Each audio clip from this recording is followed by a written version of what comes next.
بسم اللہ الرحمن الرحیم۔ ایک شرابی کا مرنے کا وقت قریب آیا تو اپنی ماں کی گود میں سر رکھ کر کہنے لگا، اے میری ماں، مجھے ایسا لگ رہا ہے کہ میری موت کا دن آ چکا ہے۔ میری پیاری ماں، جب میں مر جاؤں تو آپ حضرت حسن بصری سے کہنا کہ میرا نماز جنازہ پڑھا دیں۔ میں تو گنہگار ہوں، میں نے اپنی ساری زندگی شراب اور بدکاریوں میں گزار دی۔ اب مجھے ڈر لگتا ہے کہ اللہ پاک میری بخشش نہیں فرمائے گا، کیونکہ میں نے تو کبھی بھی اللہ کی رضا کے لیے کوئی اچھا کام کیا ہی نہیں ہے۔ حضرت حسن بصری رحمت اللہ علیہ ایک جلیل القدر تابعی بزرگ ہیں۔ ایک روایت کے مطابق آپ کو 130 صحابہ کرام سے ملاقات کا شرف حاصل ہے۔ ان میں سے 70 بدری یعنی غزوہ بدر میں شریک ہونے والے صحابہ شامل ہیں۔ ناظرین گرامی، ماں تو ماں ہوتی ہے، اب وہ چاہے ایک شرابی ہی کی کیوں نہ ہو۔ بستر مرگ پر پڑے بیٹے کی آخری خواہش سنی تو ماں فوراً حضرت حسن بصری کے پاس گئی اور کہنے لگی، بے شک میرا بیٹا بہت گنہگار ہے، اس نے ساری زندگی شراب پی کر گزار دی ہے، اب اس کو ایسے لگتا ہے کہ اللہ پاک جلد ہی اس کو اس دنیا سے اٹھا لے گا۔ اس کی خواہش ہے کہ اس کا جنازہ حضرت حسن بصری آپ ہی پڑھائیں۔ جب ماں نے اپنی ساری بات کہہ لی تو حضرت حسن بصری نے فرمایا، اے بی بی، میں تیرے بیٹے کا جنازہ نہیں پڑھاؤں گا، کیونکہ وہ تو ایک شرابی ہے، اس نے ساری زندگی کوئی بھی نیک کام نہیں کیا، اس نے تو مسجد میں جا کر کبھی دیکھا ہی نہیں، میں اس کا جنازہ نہیں پڑھاؤں گا۔ جب ماں نے حضرت حسن بصری کی زبان سے یہ الفاظ سنے تو روتے ہوئے اپنے بیٹے کے پاس آئی، اپنے بیٹے کا سر گود میں رکھ کر کہنے لگی، اے میرے بیٹے،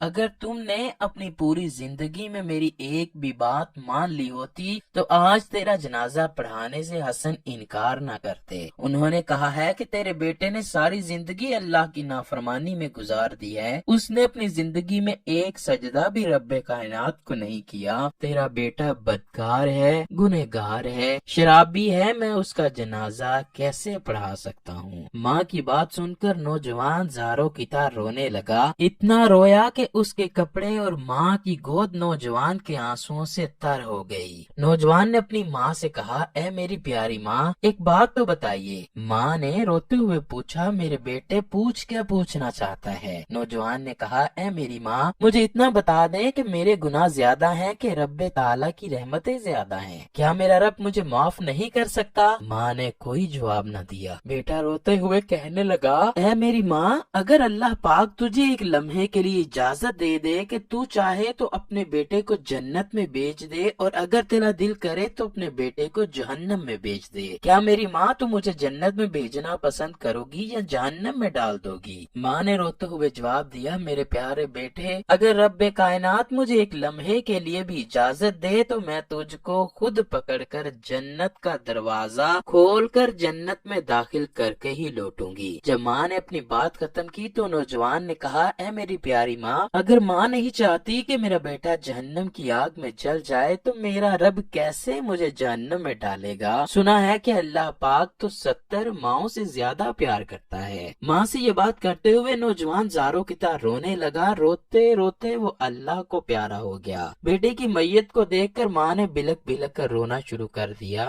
ماں ابھی رو ہی رہی تھی کہ دروازے پر دستک ہوئی۔ ماں نے جا کر دروازہ کھولا تو حضرت حسن بصری دروازے پر کھڑے تھے۔ ماں کہنے لگی، آپ نے تو جنازہ پڑھانے سے انکار کر دیا تھا، اب آپ کو کیسے پتا چل گیا کہ میرا بیٹا فوت ہو چکا ہے؟ حضرت حسن بصری کہنے لگے، ماں جی، جب آپ میرے پاس آئی تھی تو اس وقت سونے کی میں تیاری کر رہا تھا، اور جب آپ واپس آ گئی اور میں سو گیا تو میں نے خواب میں کسی کی آواز سنی، وہ کہہ رہا تھا، اے حسن بصری، تو سو رہا ہے اور میرے یار کا جنازہ کون پڑھائے گا؟ اے حسن بصری، تو آرام کر رہا ہے، ادھر میرا پیارا مر چکا ہے، اٹھ جا کر اس کا جنازہ پڑھا کرا۔ پیارے دوستو، دیکھا اللہ پاک کی ذات کتنی رحیم و کریم ہے کہ اللہ تعالیٰ کے ڈر سے ادھر دو آنسو بہے، ادھر اللہ پاک نے اس نوجوان کے سارے گناہوں کو معاف فرما دیا۔ حضرت ابو ہریرہ رضی اللہ تعالیٰ عنہ سے روایت ہے کہ حضور نبی کریم صلی اللہ علیہ وآلہ وسلم نے فرمایا، جب اللہ تعالیٰ نے مخلوق کو پیدا کیا تو اس نے اپنی کتاب میں لکھا، اور وہ اپنی ذات کے متعلق لکھتا ہے جو اس کے پاس عرش پر رکھی ہوئی ہے، کہ میرے غضب پر میری رحمت غالب ہے۔ حضرت ابو ہریرہ رضی اللہ تعالی عنہ روایت بیان کرتے ہیں کہ میں نے سنا کہ نبی کریم حضرت محمد صلی اللہ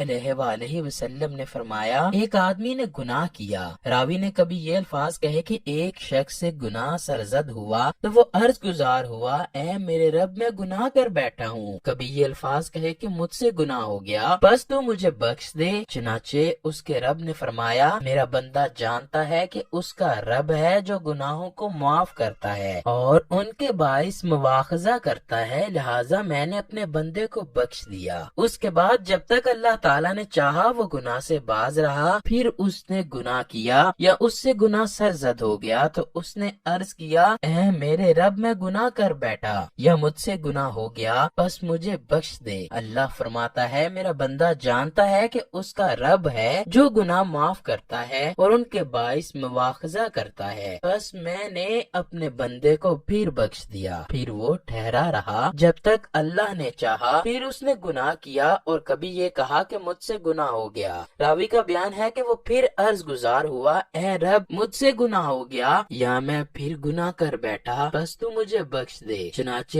اللہ تعالیٰ نے فرمایا کہ میرا بندہ جانتا ہے کہ اس کا رب ہے جو گناہ معاف کرتا ہے اور ان کے سبب پکڑتا ہے، لہٰذا میں نے اپنے بندے کو تیسری دفعہ بھی بخش دیا، پس اللہ جو چاہے وہ کرے۔ اللہ اکبر۔ اللہ کریم ہمیں اپنے رحم و کرم سے معاف فرمائے، بے شک ہم گنہگار ہیں اور سیاہکار ہیں۔ اے میرے مولا، تو ہی رحیم و کریم ہے، ہمیں بروز قیامت اپنی رحمت کے سائے میں رکھنا اور ہم سے سخت حساب نہ لینا، بے شک ہم اس قابل نہیں کہ اپنے اعمال کا حساب دے سکیں۔ اے رب کریم، مجھے اور اس ویڈیو کو دیکھنے اور سننے والے تمام افراد کے گناہوں کو اپنی رحمت سے درگزر فرما دے اور ہمیں نبی کریم سرور کائنات حضرت محمد صلی اللہ علیہ وآلہ وسلم سے سچا و پکا عشق عطا فرما دے۔ کمنٹ سیکشن میں آمین ضرور لکھیے گا۔